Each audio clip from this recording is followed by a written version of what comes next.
December 19th, 1977, at the height of the Cold War, two Tupolev Tu-95, better known by their NATO code names as Bear D, take off from an airbase near Havana, Cuba.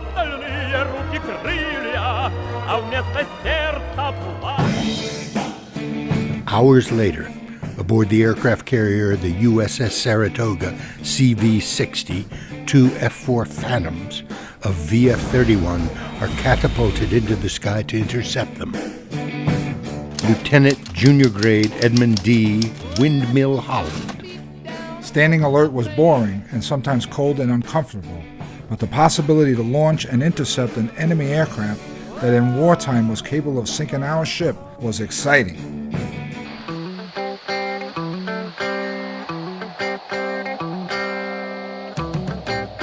These meetings in the sky that occurred literally thousands of times during the Cold War were symbols of the heightened tensions between the United States and the former Soviet Union.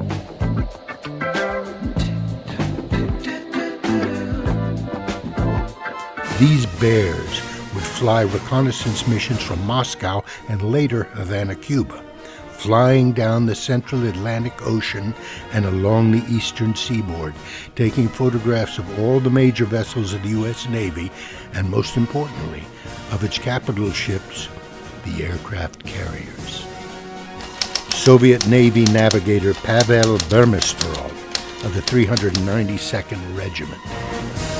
The Cold War over the ocean was in full swing, and we often had to meet with US and NATO fighters, which not always behaved amicably and peacefully. Trust me.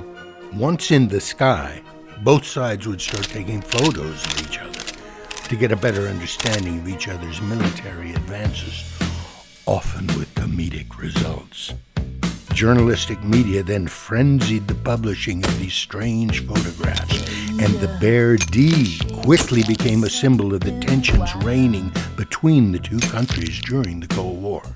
During these photo opportunities, pilots would wave at each other, flash the peace sign or their butts, display Playboy magazines to the other side, compare cameras, show off, fly too close, and block each other's photographs with their planes. Their job was not to shoot each other down. It was to kill each other with film.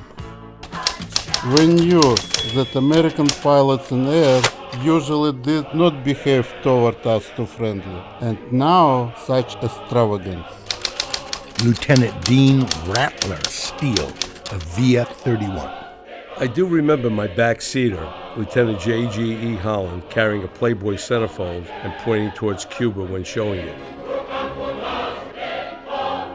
It was also interesting to see the faces of the crew and have some interaction. That was the reason for the Playboy centerfold. I never considered the Playboy centerfold extravagant, but maybe his feelings could have been better translated as in poor taste, which I guess was true.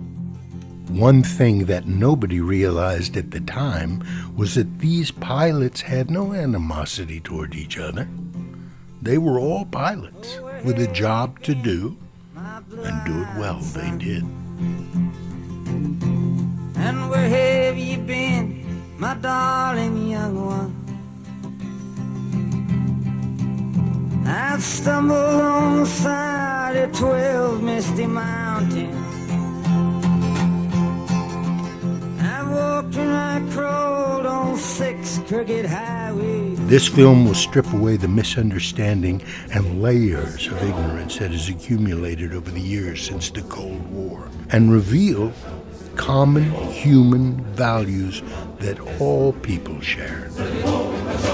Project Bear and Eagle.